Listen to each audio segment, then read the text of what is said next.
Bonsoir et bienvenue dans cette nouvelle édition d'Info Soirée. On y va pour le sommaire. Alors que l'enquête judiciaire démarre mardi et que le rapport du commissaire des causes dit ne pas pouvoir imputer la faute à qui que ce soit après la lourde chute qui a coûté la vie à Nouresh Jaglal, son frère Tejas Jaglal s'est remis en selle ce matin. J'ai senti la présence de mon frère en faisant le tournant, il me manque terriblement. Témoignage dans ce journal. Soirée cauchemardesque pour une habitante de Vakwa à son domicile, son mari agressé et son fils kidnappé par des individus armés de sabres et de gourdins. Elle dit avoir reconnu Vishal Shipchand parmi les agresseurs. L'habitant de Saint-Hubert clame lui son innocence. Accusé d'avoir insulté une jeune femme hier à l'hôpital Victoria à Candos, un sub-inspecteur du poste de police de Floréal au centre de 2 enquêtes. Une plainte formelle déposée contre lui à l'Independent Police Complaints Commission ce mercredi. À la une également, 3 nouveaux cas de la Covid-19 détectés cet après-midi et les villages Bénarès, Batimaré et Saint-Aubin enlevés de la zone rouge.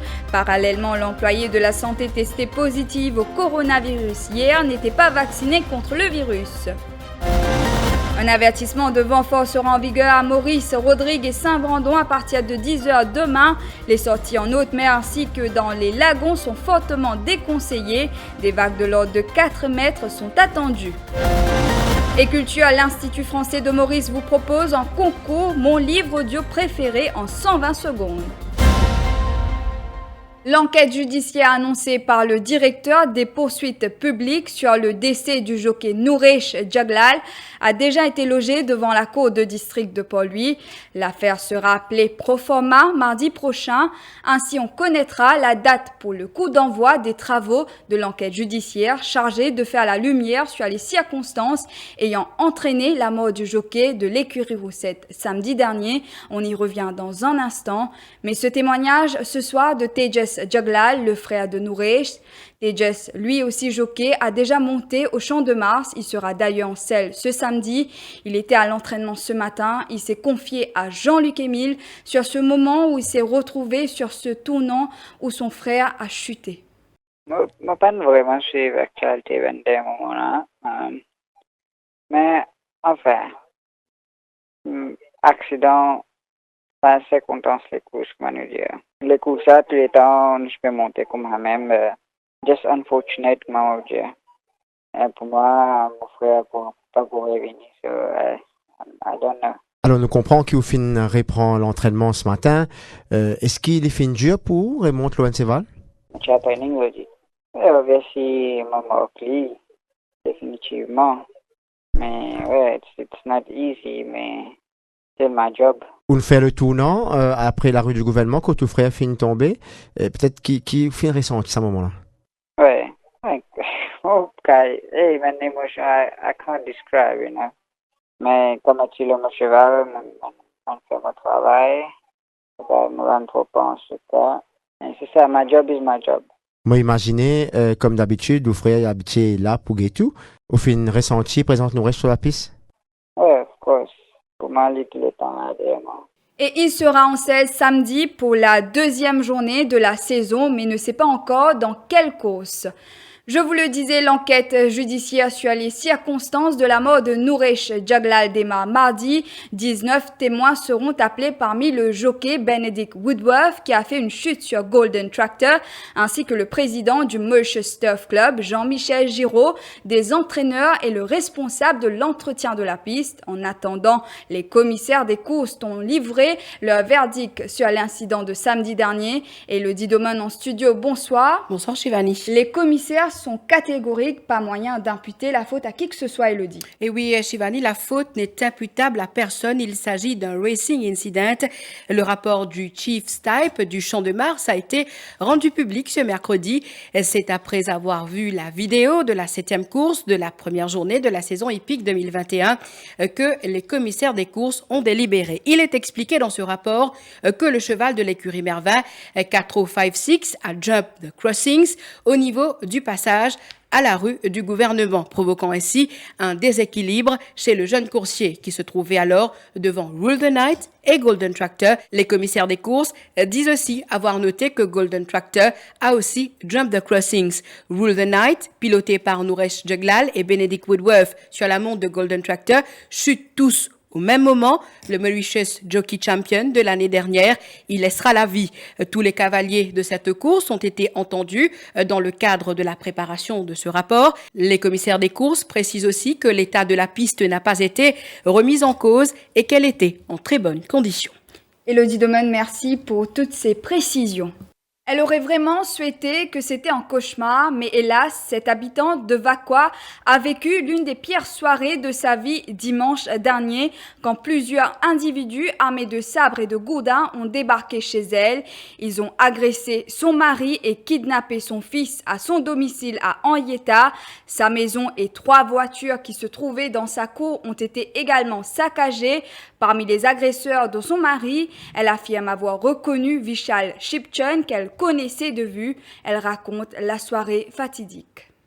Je me récite au du monde là-dedans, je taper ça. Là, je peux défoncer la porte pour entrer dans mon Michel sorti dehors. Ça donne mon Michel les temps, je risque je amène côté Moguet, je batte les coups de sable sur les pieds, mon Michel l'hôpital. Parmi elles là-dedans, elle l'appelle Vishal Shipchun. Mon garçon commence sortir, je commence à battre lui aussi. Je prends lui, je mets le N44, je t'inale. Faut que mon garçon sortir, je n'arrête de battre mon Michel, je mets lui le N44, un tralé le deux, inale, pas tout le numéro, pas tout non, je n'allais, je n'allais mon seulement poussant, je ne batte mon garçon. Mon garçon est un étudiant, il fait finir à l'université, il a un diplôme. Je fais un enfant comme ça, je batte les, je ne coupe pas sur table. Coup de bouteille, coup de tuyau, coup de sable. Je ne batte le garçon là. Après, je ne sais plus, carrosson, là-bas, je ne sais plus aussi, mais. Sollicité, Vishal Shipchun nie toutes les allégations et affirme qu'il n'a rien à voir avec cette affaire. Il dit être victime une nouvelle fois d'allégations gratuites. Encore une fois, une allégation gratuite qui peut faire. Bon, moi, je ne connais pas madame Machala et qu'il y a habitant de Vacois. Moi, je n'ai rien à faire avec ça, ni me connais, ni me tiens sa localité que tu peux faire mon enfant là, et ni mon saccage sur la case, ni mon kidnappe ce garçon. Moi, je peux dire, je n'ai rien à faire avec ça. Moi, je dis, moi, n'ai qu'un fil de salaire qui va faire mon enfant 23h30. Je n'ai pas le droit de sortir de la maison. Alors, je peux deny catégoriquement cette allégation qui du monde habitué faire contre moi partout, même système. Un policier au banc des accusés, il a insulté une patiente dans la salle d'attente de l'hôpital Victoria à Candossière. Yeshna Lutchman, 26 ans, a porté plainte à l'Independent Police Complaints Commission. La raison de cette dispute, la jeune femme aurait demandé au policier de bien porter son masque avant de lui adresser la parole car il postillonnait, mais celui-ci a refusé. Yeshna a filmé toute la scène et on voit le policier qui est d'ailleurs un sub-inspecteur, lui lancer des insultes. Yeshna Lutchman réclame des sanctions sévères contre le policier qui est censé donner le bon exemple. Et suite à ce qui est arrivé à Candos, c'est inacceptable la police surtout, qu'ils ont tenu avec ce uniforme et comme on peut dire à 3 reprises, avant de faire la vidéo, je dis à 3 reprises, garde du distance avec moi, mets tout masque. Les pannes, écoute-moi, c'est la 4e fois, là qui me tient mon portable, me commence à filmer, je redis même dialogue pour que je trouve leur vidéo là qui, là, c'est les papiers de mettre ce masque. Et en plus de ça, moi, ils traitent moi de affaires. Et moi, mon problème, c'est que comment tout le monde peut bien payer la manne 500 000 roupies à cause de tout le monde pas mettre masque et dans le monde dans la cour peut raser l'herbe je pas mettre de masque alors la police peut venir faire une contravention et quand on est là il y a la police leader une place publique comment on peut dire mettre ce masque et qu'il peut refuser la loi l'applique à tout le monde et moi je peux make sure qui les besoins payés. Non pas, alors, l'in fait un erreur, net transfert à SMF, ça, j'ai tout le monde pas d'accord avec ça. Et 2 enquêtes ont été ouvertes contre le policier qui est affecté au poste de police de Floréal, notamment par l'IPCC pour avoir insulté une personne et une autre par les casernes centrales pour non-port du masque. Le policier ne portait pas non plus convenablement son uniforme. Et les travaux de la Cour d'investigation sur le naufrage du MV Wakasho se sont poursuivis ce mercredi. C'était l'officier Ojoda qui s'est présenté comme témoin. Il a affirmé qu'à 18h05, le vraquier n'était pas considéré comme une menace après avoir contacté le bureau de l'ATSU et les autorités réunionnaises. Mais à 19h10, constatant que Wakasho s'approchait trop près des récifs de Maurice, l'officier Ojoda affirme avoir averti ses collègues de pointer au diable. Terence O'Neill. Et cette décision de l'officier Ojoda d'appeler Pointe-Diable lui a valu une remarque sévère de l'ancien juge Hammett. It seems you have failed. Le président de la cour d'investigation est d'avis que l'officier aurait dû appeler les éléments de la garde côte de Maïbo ou de Blue Bay qui étaient plus proches du MV Wakasho. Le vraquier était alors à 11,5 nautiques de nos côtes et se déplaçait à une vitesse de 6 nœuds. Pour le président de la cour d'investigation, la garde côte nationale se concentre davantage sur le trafic de drogue et les cas de noyade. Lors de son audition, l'officier Ojoda a affirmé que les officiers de la garde côte nationale de Pointe-Diable, de Maïbo et de Blue Bay ont tenté en vain de contacter le capitaine de MV Wakasho. Colère et grogne devant la succursale de la Western Union à la rue Sir William Newton ce matin à Port-Louis. Les clients ont été surpris que la succursale n'était ouverte que pour remplir les formulaires. Des transactions bancaires ne pouvaient être effectuées. Certains clients affirment qu'elles attendent depuis 3 semaines pour recevoir leur argent envoyé par leurs proches de l'étranger. Leur témoignage. 3 semaines qu'elle est venue là. Elle a fait un casse là. Là, c'est qui est arrivé. Là, il nous donne une forme pour remplir. Il faut transférer sa casse là, la banque, il nous dit, c'est pas vendredi. Je ne sais pas connaître. Beaucoup de gens discutent pour ça, ils disent, pas d'accord, ils ne peuvent pas accepter de payer une casse. On vient de ça, on dit, mon malade, mon bonhomme malade, moi ici, mon malade. Bon, ben, c'est une casse pour me recevoir, moi, j'amène mon code. J'ai rempli forme. Quand je garde une forme, je remplis si on a compte la banque. Depuis quand personne n'a fait ça? Je vais depuis semaine passée, mais ça prend des minutes. Et dans le cadre des consultations prébudgétaires, le ministre des Finances, Renganaden Padayachi, a rencontré ses collègues ministres ce mercredi. La date de la présentation du budget n'a pas encore été annoncée, mais cette rencontre vise à promouvoir un dialogue pour assurer une meilleure planification de l'exercice financier. Renganaden Padayachi a reçu le Premier ministre adjoint Stephen Obigadou et le ministre de la Santé Kailesh Jagatpal. Un poste à pouvoir pour un Mauricien si vous vivez en Irlande. Facebook est à la recherche d'un modérateur qui parle le créole mauricien. Après toute la polémique qui a suivi la proposition de l'ICTA, le réseau social vient de publier une annonce sur son site internet pour l'embauche d'un market specialist pour le marché mauricien. Selon le descriptif de l'appel à candidature, ce market specialist devra réduire les mauvaises expériences des utilisateurs dont les entreprises et les annonceurs. Il devra recevoir les contenus rapportés au bureau régional basé en Afrique du Sud et résoudre les problèmes liés au compte des utilisateurs. Pendant ce temps, l'ACIM, la plateforme Démocratie Maurice et d'autres ONG menacent de descendre dans la rue si l'ICTA décide d'aller de l'avant avec des amendements pour imposer plus de contrôle sur les réseaux sociaux à Maurice. Le secrétaire général de l'ACIM, Jayan Chelum, affirme que ces amendements portent atteinte à la liberté d'expression et à la démocratie. Internet Society aussi prend position pour dire que le gouvernement capable avec ça, la loi-là, avec le mécanisme mis sur pied, pour les capables de rentrer, ils rentrent dans le compte à banque, ils rentrent dans le password, demandent du monde, tout ça là, sont capables de dévoiler avec ce qu'il peut proposer en bas, sa proposition qu'il peut faire pour le dictat là.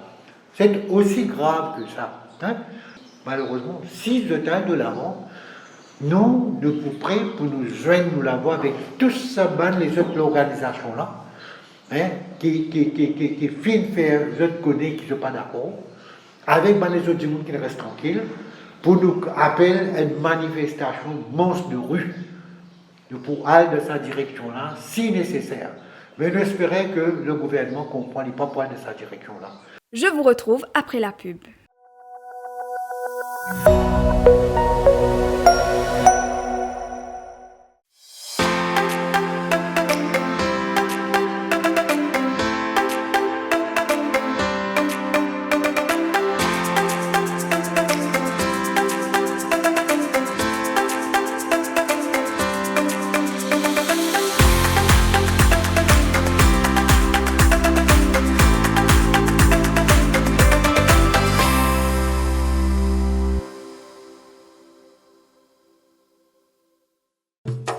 Eagle Brand Spices présent plus qui 100 ans dans la cuisine.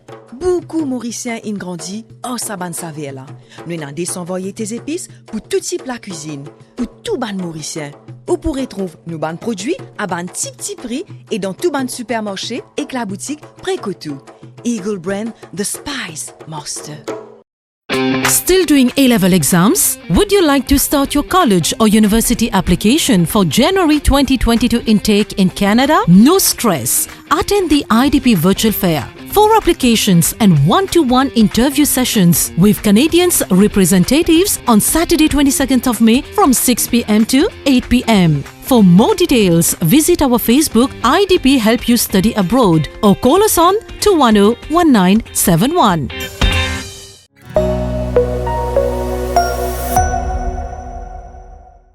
La dernière employée de la santé testée positive à la COVID-19 et engagée dans l'exercice de vaccination au gymnase James Bertie David à Kirkpipe n'était pas vaccinée contre le virus.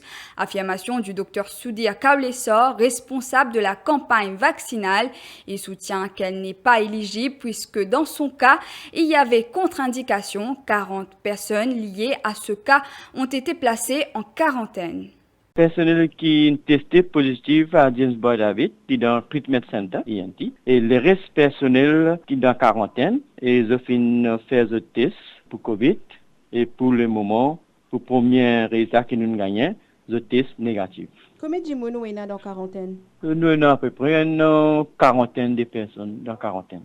Qui dit que ça là? Est-ce qu'il y a personne qui est testé positive, qui est vacciné contre COVID-19? Personnel qui est testé positif, pas vacciné, parce qu'il n'est pas éligible d'après critères de vaccination. Il est content pour faire vacciner, mais seulement qu'il n'est pas satisfaire les critères d'éligibilité.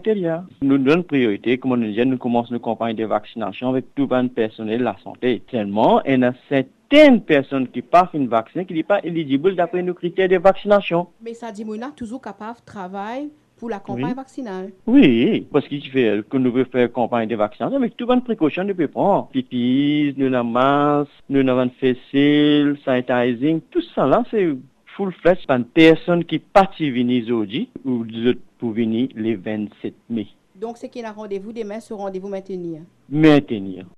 3 cas positifs à la COVID-19 recensés ce mercredi, 2 cas détectés au jour 6 en quarantaine, 1 cas détecté suite au contact tracing du cas enregistré hier. 554 patients considérés comme étant guéris ont pu rentrer chez eux.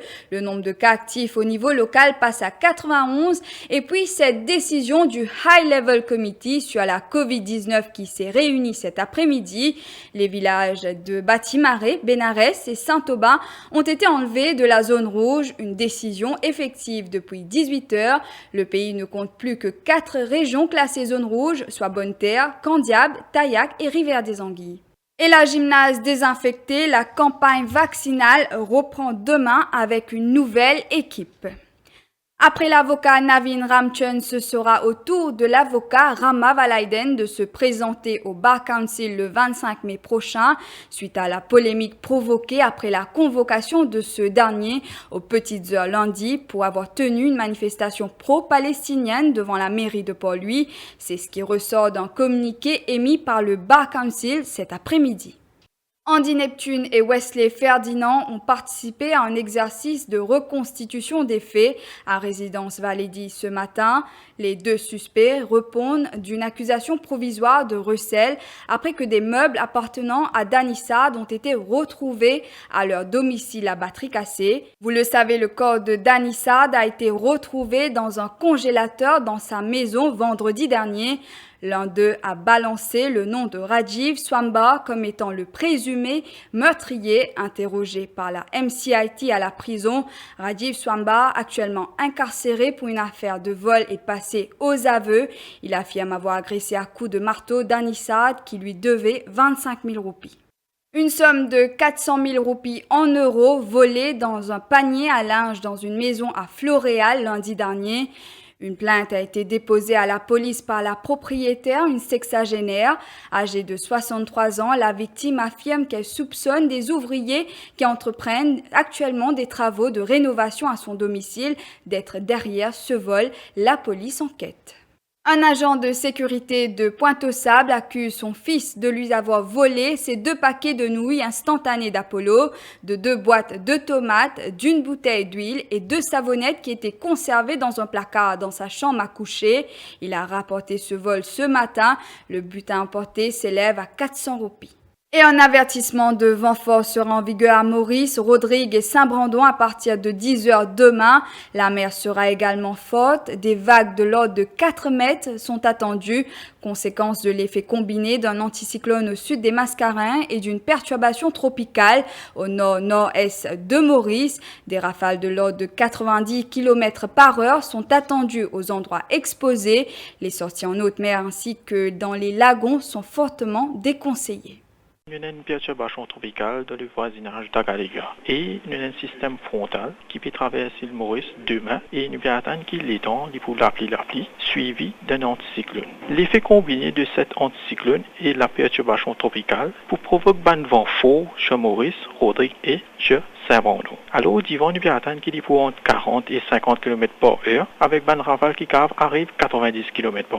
Cette situation-là pour faire la mer bien mauvais avec une vague de l'eau de 4 mètres. Alors, météo émet un avertissement de vent fort et de mer forte à partir de demain 10h. Et à l'Île-Sœur, après plusieurs semaines d'attente, les magasins dans les galeries commerciales dits non essentiels ont ouvert leurs portes en ce mercredi. Une ouverture tant attendue par les amoureux de shopping. Il y a eu aussi l'ouverture des terrasses, une réouverture qui concerne 30 à 40% des établissements de l'île, un allègement des mesures particulièrement attendues par les professionnels. Une souche pays, c'est ainsi que nos confrères de Réunion la Première appellent le variant réunionnais de la Covid-19, lequel a été identifié par l'équipe du docteur Patrick Manvingui dans leur laboratoire. Le docteur Patrick Manvingui explique ainsi à nos confrères qu'on a vu apparaître les variants classiques, que ce soit le variant européen, le sud-africain ou encore le britannique, et on avait quelques séquences très particulières qui ne ressemblaient pas aux autres. On va parler de ce concours à présent, mon livre audio préféré en 120 secondes. L'Institut français de Maurice vous propose d'écouter sur le médiathèque en ligne Culture Tech les 5 extraits sélectionnés dans la catégorie adulte du prix du public du livre audio et de venir pitcher votre coup de cœur en 120 secondes parmi ces 5 extraits. Ce concours est ouvert à tous les participants ayant 15 ans et plus équipés d'un ordinateur, un micro et une bonne connexion Internet. Et puis en sport, dure reprise pour Julien Paul sur la scène internationale. Après plus d'une année sans frottement de haut niveau, le badiste mauricien a été en action ce mercredi dans le tableau individuel au Masters d'Espagne, opposé au Brésilien Igor Coelho, tête de série numéro 6 du tournoi. Le champion d'Afrique a été battu en 2-7 de l'Espagne. Le Mauricien rejoindra le centre d'excellence de badminton du Danemark pour un camp d'entraînement prévu du 24 mai au 15 juillet dans le cadre de sa préparation pour les Jeux Olympiques de Tokyo. On l'écoute. Donc pour mon match aujourd'hui, c'était quand même assez compliqué parce que c'est un joueur qui, quand même, il a fait plusieurs tournois en Europe, il a beaucoup d'expérience et il a bien géré le match malgré qu'au début c'était dur pour moi. J'ai fait mon maximum.